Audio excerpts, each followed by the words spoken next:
Okay, everybody, welcome to the zoning board meeting tonight. We'll stand for the Pledge of Allegiance to get started. Pledge allegiance to the flag of the United States of America and to the republic for which it stands, one nation, under God, indivisible, with liberty and justice for all.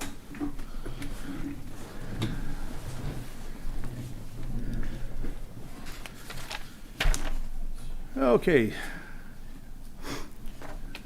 Somebody want to make a motion to approve the agenda? Support. A second. We'll do a roll call. Mr. Swigert? Aye. Mr. Woodrow? Aye. I'm an aye. Looks like it's all approved. Motion carries. Next thing on the agenda is the approval of the minutes from April and May. We had to delay the April minutes from the last meeting to get caught up on some notes. I'd like to make a motion to go and approve the minutes for April and May. Anybody want to second that? I'll second. Okay, is there any nays on approving the agenda for April and May? Any nays? Motion carries. Both agendas are approved. I'm sorry, minutes. Both minutes are approved. Okay. I'd like to move on to appeal number 23-005. Mr. Matthew Jones of 20853 Thoroughfare has requested a public hearing before the Zoning Board of Appeals for a variance to expand a non-conforming structure that does not meet the average waterfront setback on lot number 191, Supervisors Groseal Subdivision number 16, as recorded in the Wayne County records, Township of Groseal, County of Wayne. Mr. Borden, if you may, or if you will. I will. Thank you. Thank you, Mr. Chair. Sir? We've been having some technical difficulties. I think we're back in order. Hang on one second. There's been somebody short in here last night.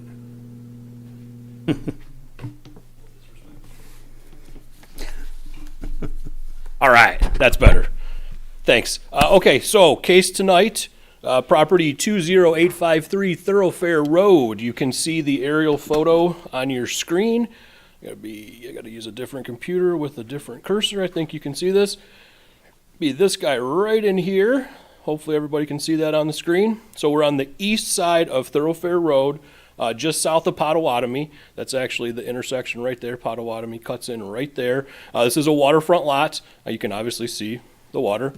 Site and surroundings are all zoned R1B, which is a single-family zoning designation. And the request, as Chairman noted, is to expand a non-conforming residence. Does not fully meet 18.6A, and also because the additions are within the shoreline setback. In terms of some background, I just put a few things in the presentation. Obviously, my report has more detail. But I did think it was pertinent. The home was originally built in 1946, so it is 75 plus years it has been there. I was speculating earlier that this was either one of the first homes that was built around there, or alternatively, it was one of that era, and it's one of the last ones that is remaining. If you've gone through the neighborhood, you can see that most of the things in there are a little bit newer, a little more modern, a little bit larger, is one of the key things that you'll see. So, but I did think that was important to note that this is a pretty old residence, and it was built essentially what amounts to entirely within the average shoreline setback as it is currently applied today.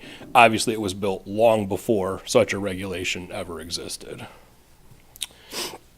So left side of the screen is our variance standards. We go through this every month, but I like to have them in here. I can go back to this for reference if you need to. Right side of the screen are things that are more specific to this request. So we mentioned section 18.6A at the outset. So this is a section of the ordinance that may allow for expansion of nonconforming buildings. It's a three-pronged test. All three have to be met in order to be a permitted expansion of a nonconforming building. In this instance, all three are not met. That's why we are here this evening. The long and short is that the applicant seeking 2 variances from the zoning ordinance. The first is based on 18.6A, and that is to request an expansion of a nonconforming building that does not meet the 3-prong test I referenced earlier. And then the second variance is tied to the fact that there are some portions of the additions that are still within what would be considered the average shoreline setback under the current regulations, and I'll show you the plan shortly. So, and that is per section 3.5 of the ordinance. So those are the 2 key sections we're dealing with tonight. And then this is a look at the site plan. So the smaller portion in blue-ish, it's kind of faded on my screen, is the existing home, and then the red are the additions. So you can see, and then the preparer of this plan kind of drew in an approximate average shoreline setback. So that's I'm pointing at the screen. Let me use my cursor. So essentially that's kind of this line in here. That takes into account this deck, so I probably, if we were looking at this to determine exactly where that line was, we might even pull that line towards the road a little bit more. But for our purposes tonight, it doesn't exactly matter where that line is, a couple of feet this way or a couple of feet that way. We're expanding a non-conforming building, and the additions are within the setback, so there is encroachment there. Here we go. So again, you can see here, so this is the area, some building addition towards the water, and then a new garage towards the front, side loaded, because it is a relatively wide property. It's able to accommodate that. And then on the south side, more residential living space. Yep, and I've got the floor plan, which, I can't make out all of the detail. I could zoom in if we want to, but I just wanted to give you both looks at it. Obviously they did a nice job designing the home and preparing the plans for your consideration tonight, so I thought it was good just to include this. And I think you can really see, as I mentioned at the outset, this is a very old home and a very small home, and I think when you look at the floor plan, that really emphasizes that last part. Basically what they're adding on makes this a much more modern residence in terms of size and scale. What's there is obviously, by today's standards, quite small. And then here are the elevation drawings. So as you'll see in a minute with some photographs, a lot of topography from street front down towards the water. Existing home has a walkout. This is proposed to continue that. So on the upper left, this is the view from the shoreline.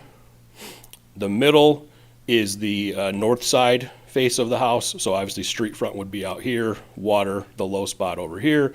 And then the bottom part of the slide left is the other side of the house. So again, street front would be towards the left, water towards the rear. And you can see that this is the side loaded garage I referenced earlier. That would be off in the distance. And then we do have a few photos that we wanted to put in here. So upper left, this is from the street looking back. In fact, I can not even, it's so small. I could make, when the photo was blown up, I could find the house. I can't find the house right now. I think might be back there. It looks like it, yeah. Set back quite a ways from the street front. Closer view. This one we can make out pretty easily. So there's the home there, again, from the street front view. Here's a view bottom left. This is a view from the water as it sits today. And then this is a view of the south side of the home, kind of from the water side again. And again, I mentioned that topography earlier, and I will say that again, but you can really see the nature of that slope really clearly on this drawing, or on this photo, excuse me. And then a few more. So these two, what I wanted to the upper left and then the bottom, these two photos I think help really represent, again, not only the topography, but also if you look in the distance, that's where you get a view to see where those existing homes were in relation to where this home is. And that's, again, it's obviously more visible on the aerial view, but you can see that it sits back much closer to the water than either of the adjacent residences. And then the north side view of the house up here again, just to kind of show you that topography and show you the walkout condition of this lot. One other thing to point out, and I didn't reference this as clearly in my actual review letter, but I thought that this was something to bring up via these photos. I do also think when you look at these, the fact that this house, it's one thing to be back closer to the water, but it also, when you look at the two adjacent homes, they sit much higher on the lots as well. And I think that's an important consideration when we're looking at this, because the whole idea of the average shoreline setback is to try to keep homes generally in line, though it doesn't always work out that way. And I think here, to some degree at least, we'll still be, I think, respecting the views of the neighbors because they do sit much higher up. And in the case of the other home, it sits much farther away, such that I don't think the impact will be overly significant. So I wanted to give you the relationship to sort of see that in terms of the actual lots and not just on an aerial or not just on a site plan. So overview of my report and my presentation thus far. So home, as I mentioned, quite old, 77 years by my math. Because of where it sits on the property, it can't be expanded without variance. So if they want to expand this home, they're coming to ZBA regardless. The fact that it sits entirely within the required setback is why there's actually no less than 2 variances needed to expand this home. So they would always need one from 18.6A, but because the entire home is within the setback, any addition in any direction towards the street, towards the water, towards either side is still going to lie within the required setback. So they're inherently going to need that second variance in order to do anything with this existing residence. So that being said, what are our alternatives? In this case, the only alternative to avoid a variance situation is a tear down rebuild. There's no other way. They can't do this without variances in order to make this home slightly larger at all. So I thought that was an important point too. Generally speaking, when we're looking at the substantial justice test, forcing, I got a typo too. Sorry about that. Forcing a tear down rebuild scenario, don't necessarily view that as a fair response to whether a variance is the right path or whether there's another approach to take. So that's as much my opinion as anybody's, but I don't think that's necessarily fair or reasonable to force a tear down situation. So there's that. That being said, my primary concern with this whole thing, and you'll probably see this, it came through in the letter I think pretty clearly. I do think based on the photos, there's some additional conversation I'd like to have with the applicant and with the board tonight. And that is based on the plan, the additions do extend, by my count and scale, about 8 feet closer to the water than the water side of the existing residence. So it's one thing to maintain that line. They're going actually even closer. Now in this drawing, you can see that they're actually, this is, I want to make that clear, that's a deck. So where that cursor sits, where that cursor sat, that is a deck. That is not the residence itself. So these two do actually extend a little bit past the water side of the home, and that was really my biggest concern with this whole request. I do think it was worth noting, Mr. Schweikert was the one who took the photos again, as usual, and I appreciate that. You can see that there was, for sure, there was something back here, whether it was just another deck, whether it was some type of a covered porch area or something, I don't know. You can see a little bit of the post remaining. You can see a little bit of the frame that's remaining there. I do think it would be worth exploring this in a little more detail, try to figure out what that was, how far that did encroach, and whether the board thinks that there's some relationship between sort of where that structure was and where this, going the wrong way, and where this new structure would sit. So I think there's something there. I just would like to get some input back from the applicant, talk about that part just a little bit more. If there's some support or justification for them to go even closer, then I'm sure we can have that dialogue. If there is not, My suggestion would be that those additions should be pulled back to the sort of that established line of where the water, I don't want to call it the back of the home, but the waterfront side of the home. I think that's a better line to work with. But I do want to give them a chance to respond, and I do think we should have some more discussion about it to see if there's something that was there previously that might lend support to what they're currently requesting. So in terms of, Right before we move yeah. on, going back to those photos, that's a door wall, correct, on top? So it had to be something there. If they- Right, right. So they had a porch or something there at one point to walk out onto. Clearly. Right. Yep, just, I don't know the extent of it. It was probably just a deck, that's my guess, but, like I said, there certainly was some level of encroachment even beyond the house.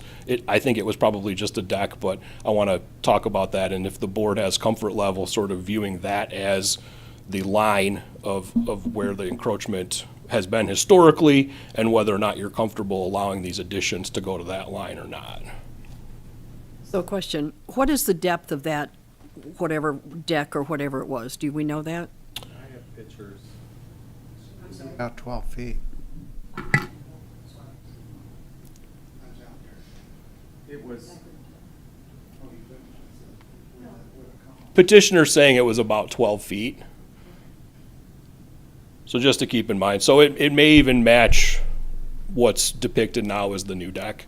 But like I said, that I want to have that conversation because I'm not generally comfortable allowing things to when we're talking about matching non-conforming setbacks, I think that's one thing. When we're talking about going beyond the non-conforming setback, I think that's a different thing. So the fact that there was a deck there, if the board wants to consider that, then you certainly could give that some consideration as to what the sort of historic encroachment was of that structure. So in terms of unique circumstances, unusual conditions, so the property itself is wider than a minimum R1B lot. It's bigger than a standard R1B lot, and it is does not have anything in terms of characteristics of unusual shape, size, anything to that effect. The real issue in this case is obviously one, the placement of that existing residence, and then to some degree two, the topography. Obviously there's a big slope back there where this home sits. So in terms of unique circumstances, those were the 2 points to bring up. Neither of those conditions were created by the applicant current owner. So sort of spinning a handful of the other standards into just a couple of quick statements, things like neighborhood character, impact on adjacent properties, land values, etc. Again, this is a pretty old residence. Obviously, it's a little out of character with the neighborhood in terms of size, design. Why does this keep doing that? So from that angle, I do think that investment and reinvestment into this building and this property, that should, generally speaking, have a positive impact on the neighborhood. The neighborhood character, as I mentioned, this encroachment's been there for 70 plus years. So in terms of the actual character of the neighborhood, I can find a way to actually view this as being part of the character of that neighborhood. It's been there as long or longer than anything else that's out there. So when you think of it in those terms, while it's an outlier and it's a bit unusual by today's standards, that is the way that neighborhood has looked. That's the way this house has been situated for 75 plus years. So I thought those were important points. And then the closing statement, again, just sort of summarizing a handful of standards. I don't really see any issues with public welfare and safety, or public safety and welfare, supply of light and air. It's not going to impact any of that. Has no impact on traffic flow. I sort of loosely referenced land values. It's not going to create any nuisance-like conditions, any of those types of things. Going back to all of your 14 standards, I feel like there's a case to be made that those are met or there's not an issue with them. So. That's my summary, Mr. Chair. I'm happy to take any questions you may have. I'm going to put this back on the site plan. If you want me to go to any other slides, any other pictures, just let me know. Yeah, I'm all set for now. Anybody have any questions of Mr. Borden before we move on? No? Okay, all right. So we reserve the right to recall you. I'm not going anywhere. I'll stick around. Folks, you want to step on up, please? other stuff, just arrow up and down.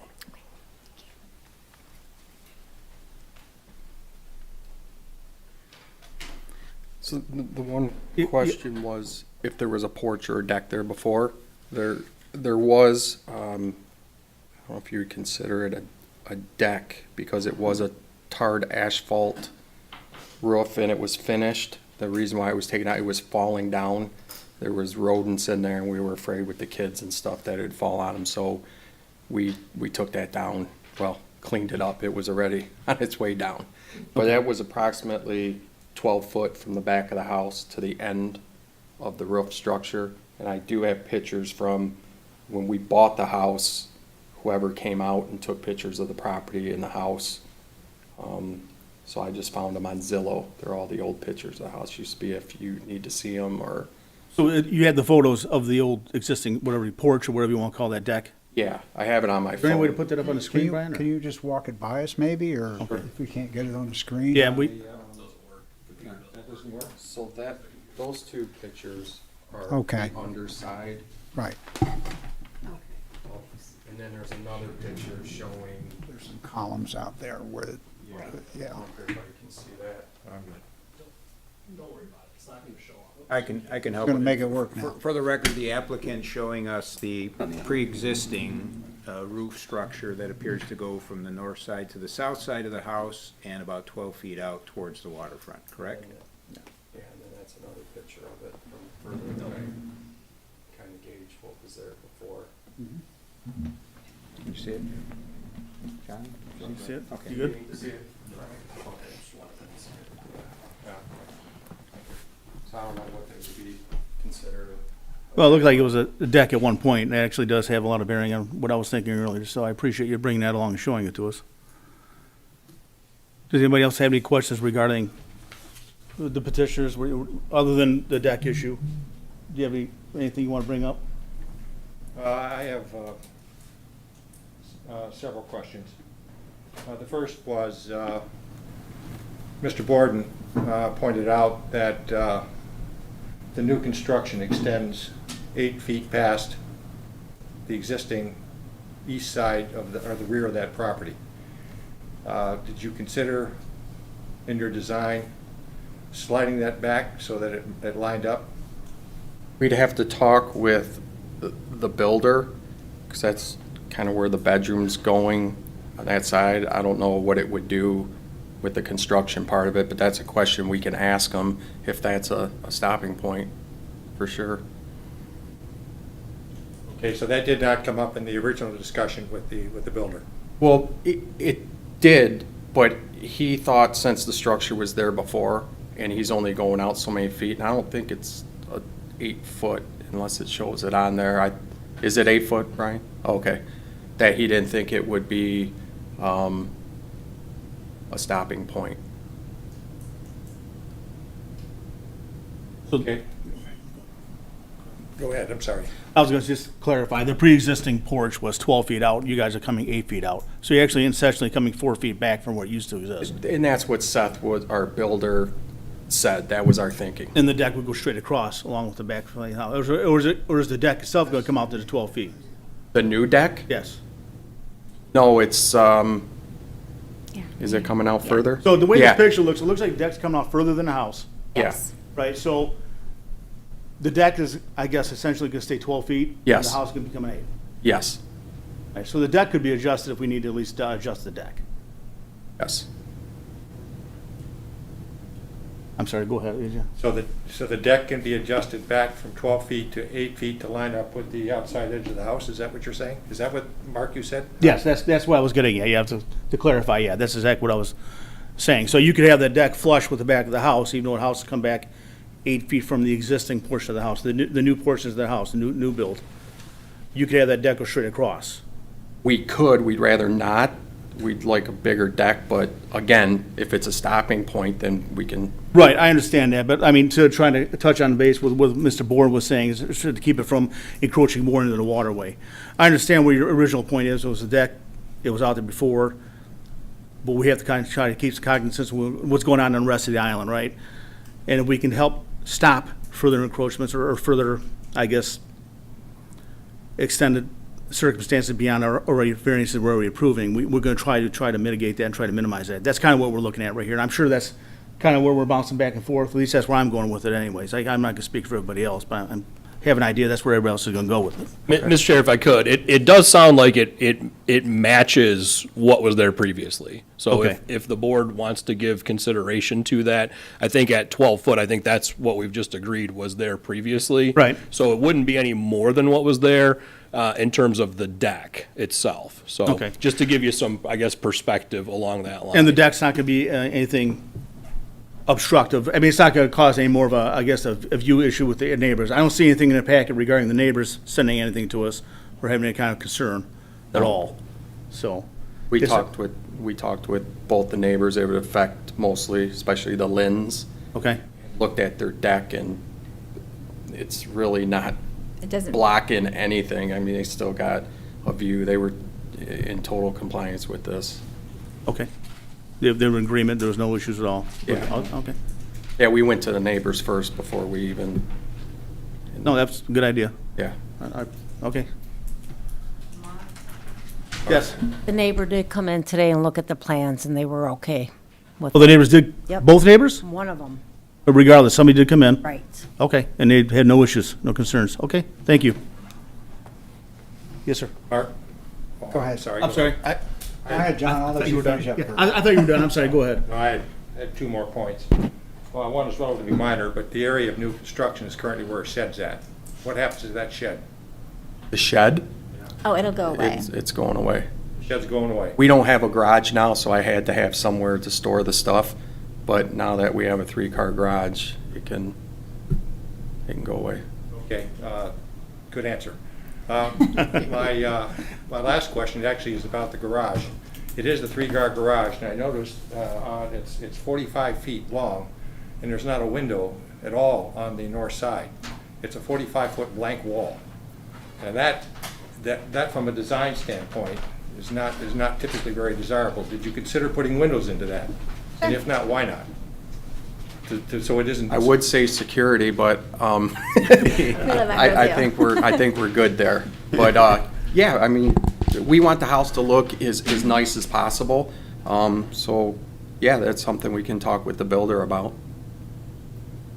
Well, Brian, when we deal with new developments, blank walls, at the planning commission, when we deal with blank walls, we typically require windows. So if you're willing to do that, and willing to work it out with the township, okay, then I'm fine with it. As far as the overall plan is concerned, I certainly think that, making this old house into something that's modern and livable by today's standards is a good thing to do. I think that the 8-foot encroachment, while it's there, is in fact within the 12-foot porch, which was previously there. So I can honestly say that it's not an increase in the encroachment based on the definition of what the building is. So on that basis, I'm okay with this. That's it. You all set, sir? I'm basically in favor of the project, and I'm in favor of the plan as drawn. John pointed out the windows, and I think that's a good point. I know it's not a legal requirement, but it's kind of unfortunate because this house got put in the position it's in by subsequent structures having been constructed. In other words, it established the average setback, and then houses come in and are constructed behind it and basically took away their opportunity to expand.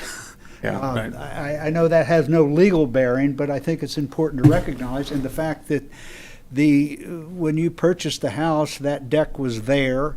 Both houses on either side of you had already been constructed, and so I'm in favor of the plan as drawn. Thank you. Anything you want to add? Nothing. Okay, so is everybody else set with these folks here? Any more questions of the petitioners? No? No? Thank you very much, we appreciate it. Anybody have more questions for Mr. Borden? My left, my right? No? No? We're all good? Mr. Edgar, I just make one more statement, just because I sense we're coming to a vote soon. Yes. Just a reminder, because we are short tonight, we're 2 members short, it takes 4 yes votes to grant a variance. So in this case with 5, we need a 4-1 vote. And I want to make sure the petitioner knows that too. Under conventional circumstances, a 3-2 vote would normally pass. Under state law, the way zoning boards of appeals work, a 3-2 vote would result in a denial for you. So I just want to make sure these guys understand that and remember that. And I'll make sure you understand that when the vote is taken. Yeah, I'm sorry I didn't bring that up to you earlier, yes, but we have to have a minimum of 4 votes on this to pass, so. Are you comfortable with moving forward at this point I think I am. with Are our you? vote? Okay, I don't think we're asking for anything unreasonable, so yeah. okay. I I think don't I'm think so fine. either, so. Okay. Would anybody like to make a motion? I move that we grant appeal number 23-005 to permit the expansion of the non-conforming building that doesn't fully comply with section 18.6 capital A, as well as the shoreline setback in section 3.5, based on the practical difficulties that it would be unnecessarily burdensome to tear the house down and push it back, as well as it would enable the petitioner substantial justice, because there really is no reasonable alternative. And furthermore, as Mr. Schweikert said, it would bring the house more into conformity with the neighborhood characteristics. So therefore, I move that we grant appeal number 23-005. Can I add to that, please? Just what I wanted to make a note, if I'd like to add to that, just with removal of the shed, make sure you pull that shed down and maybe add to the aesthetics on the back of that garage, like Mr. Schweikert brought up. Sorry, I didn't hear that. The aesthetic. With the addition of the windows. Oh, Yeah, to the aesthetics in Thank the you. back. I'm sorry, I didn't. And to return, yeah, and to remove that shed. I mean, those are very good points too, so. With those 2 addendums, again, I would move that we grant the appeal. Support.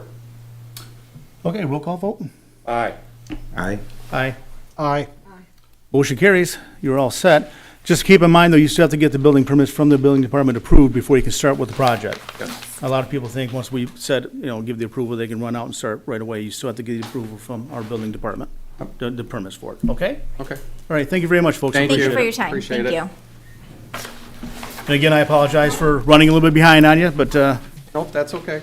We cleared our night. okay. Thanks again. All right, thank you. Can you do it? I'm sorry, I No, took it. that's what I was wondering. Well, that's yours, isn't it? No, I wrote it. There you go. You're good. Oh. yeah. Well, I guess there's no public comment. Anybody? No? Anybody else have any comments or miscellaneous things you want to bring up right now? I kind of want to talk to Mr. Schweikert before the meeting, but that didn't happen because I didn't get here before the meeting, but he had the correspondence going back and forth with some things that were brought up with Mr. Borden regarding some changes. Did you guys want to expound on anything like that tonight, or want to do a little more research on it before we bring it to a board and discuss it further? Yes? Okay. And I also mentioned to you, Mr. Borden, a couple of times about a training session. So do we know if we have anything on the agenda for July? No, we do not. We do now. not. Okay, was there something wrong with the meeting date, or, Well, we have to do notices, okay? the 15-day notice, and we just couldn't turn it around. Okay, so there's nothing concerning the date we would normally meet then? It was just the fact that the information didn't get in on Correct. time? Correct. Okay, okay. So do you think this is something we can set for in July then? It's possible. Possible? Yeah. Something you can look into? Yeah, let me do this. If you guys keep the date in your calendar, and let me see what kind of shape the old presentation is in. I Okay. don't think it's going to require much tweaking, quite frankly. Your standards haven't changed. A few ordinance things have changed that I'll update. But if it doesn't take too much time to get the presentation up to speed for current day, we should be able to do that. Okay, I just think it's important to have at least a refresher course. Maybe not necessarily for everybody else, but for me. And I'm sure other people might want a refresher on it as well, because I know things change over time, so, That would be July 25, just for everyone's reference. okay.